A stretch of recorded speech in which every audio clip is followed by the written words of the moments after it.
Mang Yana akan dipenjara nggak sih atas apa yang ia perbuat?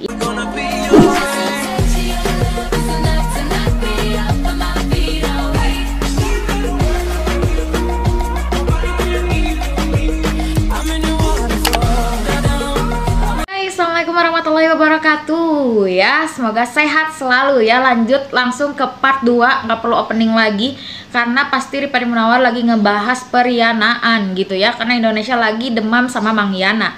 Awas ya Yana. Mang Yana lagi ya. Apa sebenarnya yang terjadi dengan Mang Yana gitu ya? Kalau di TikTok mah ada istilah Mang Yana mah hebat ya, ngepranknya itu bukan hanya dunia maya aja, tapi 3 alam sekaligus ya. Alam maya, dunia nyata, sama dunia goib gitu ya guys ya. Mang Yana ya. Tapi kita juga harus tahu nih alasan Mang Yana kenapa melakukan hal seperti itu. Dan apakah Mang Yana akan dipenjara nggak sih atas apa yang ia perbuat? Ini akan dibahas di konten aku guys ya. Tapi sebelum itu jangan lupa subscribe, like, komen, juga share dan follow IG-nya aku Rifani Munawar, dan tentunya dukung aku terus biar eksis di dunia per-YouTuber Indonesia ini guys. Awas ya Yana. Oke guys, langsung kita ngebahas tentang Mang Yana ya. Gimana sih alasan Mang Yana sih, apa kenapa bisa melakukan hal seperti itu gitu ya, menggemparkan, menghebohkan jagat maya, dan juga menghebohkan semua bapak polisi sama anjing-anjing pelacak sampai diturunkan gitu ya, sampai para kuncen-kuncen, dukun-dukun juga turun tangan, tapi pada akhirnya juga nihil ya. Ternyata Mang Yana lagi ada di Cirebon bersama istri mudanya cenah gitu ya. Itu baru informasi yang belum pasti. Nah, tapi kemarin ketika Mang Yana diinterogasi oleh Bapak Polisi ya, lebih tepatnya oleh Bapak AKP Dedi Johana, yang mengatakan bahwa motif yang melakukan hal tersebut itu karena ada tekanan pekerjaan dan juga permasalahan di dalam rumah tangganya guys gitu. Nah, untuk motif yang lebih dalamnya lagi, sampai saat ini polisi masih mendalami motif Mang Yana sebenarnya ya. Tapi kalau aku lihat-lihat nih ya, Mang Yana ini ya sebenarnya itu bukan niat ngeprank satu Indonesia guys. Jadi dia memang niat ngeprank istrinya aja.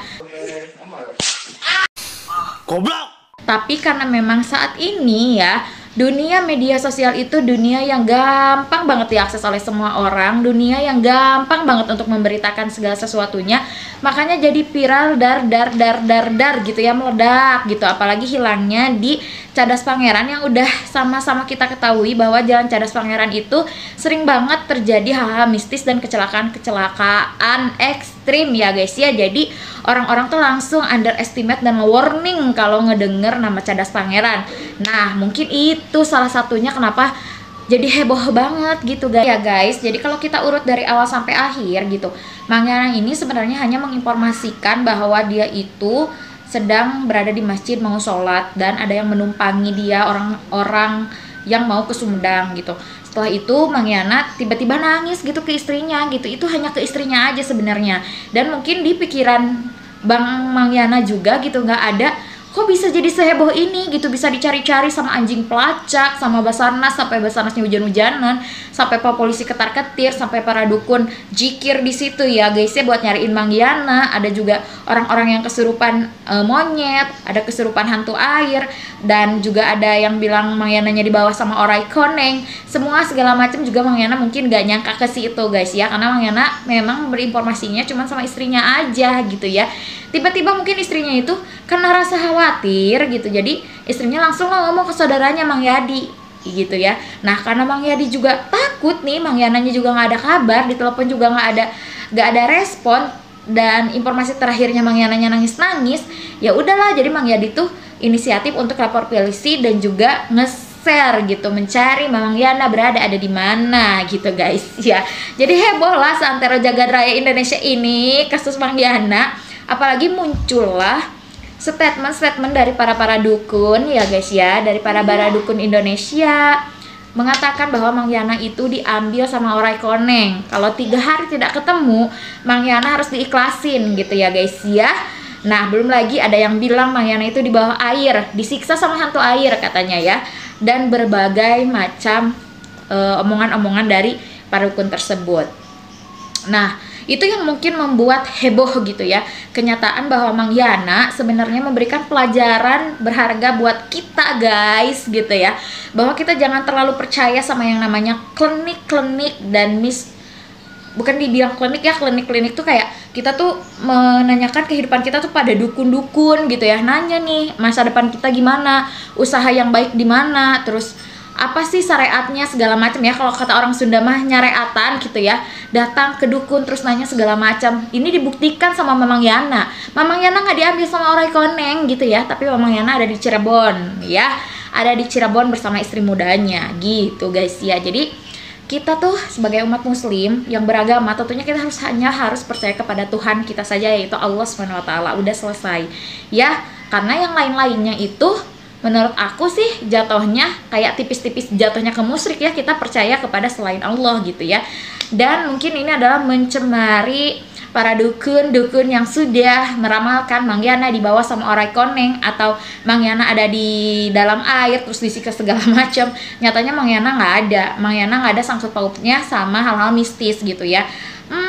Ya sedih banget sih gitu kalau berpikir ke situ, karena dukun juga mungkin adalah sebuah pekerjaan. Gara-gara ada Mang Yana, para dukun menjadi tidak dipercayai gitu ya. Tapi kita harus ambil positif dan negatifnya aja gitu. Jadi contoh aja ya gitu ya.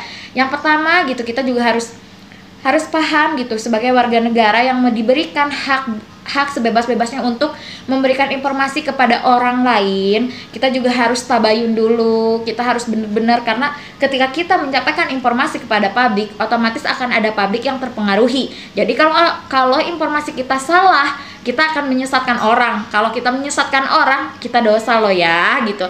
Di Indonesia aja udah ada loh UU ITE-nya. Kalau kita memberikan informasi yang tidak benar, kita akan kena UU ITE-nya. Apalagi hukum Allah gitu ya, pasti ada juga. Kita nggak boleh menyebarkan informasi yang tidak benar. Jadi harus tabayun dulu, harus jelas dulu, baru kita menginformasikan ke orang lain. Karena di zaman medsos ini kita bebas untuk menginformasikan apapun kepada orang lain dan halayak banyak. Jadi kita harus hati-hati banget guys, hati-hati banget ya untuk melakukan segala macam hal yang berbau-bau media sosial. Yang kedua juga contoh buat kita para manusia nih yang bertuhan ya, kurang-kurangin lah nanya-nanyain sama dukun tentang kehidupan kalian, masa depan kalian, segala macam kurang-kurangin lah gitu ya.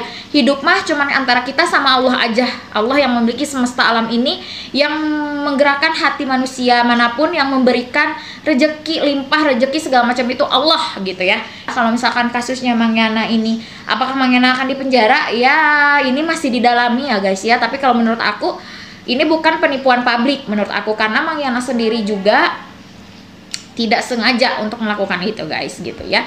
Jadi oke, terima kasih banyak buat kalian. Appreciate banget buat teman-teman semuanya. Ya ampun, video aku udah nyampe 20.000 belum 24 jam. Jadi thank you banget udah nonton. I love you so much ya. Semoga aku terus berkembang, memberikan informasi yang baik kepada kalian. Dan tentunya Ribani bakal ngebahas salah satu konten lagi tentang Mang Yana, mungkin terakhir ya, yaitu adalah klarifikasi dari kuncen tersebut, kenapa bisa salah bilang kalau Mang Yana diambil sama orang Koneng, ternyata Mang Yananya di Cirebon. Oke guys, Mang Yana love you deh. Jadi pengen ketemu Mang Yana akunya. Oke guys, jadi terima kasih. Mohon maaf apabila ada kesalahan kata, mohon maaf bila ada kesalahan informasi. Aku menerima kritik kalian. Oke guys, bye bye. Wassalamualaikum warahmatullahi wabarakatuh.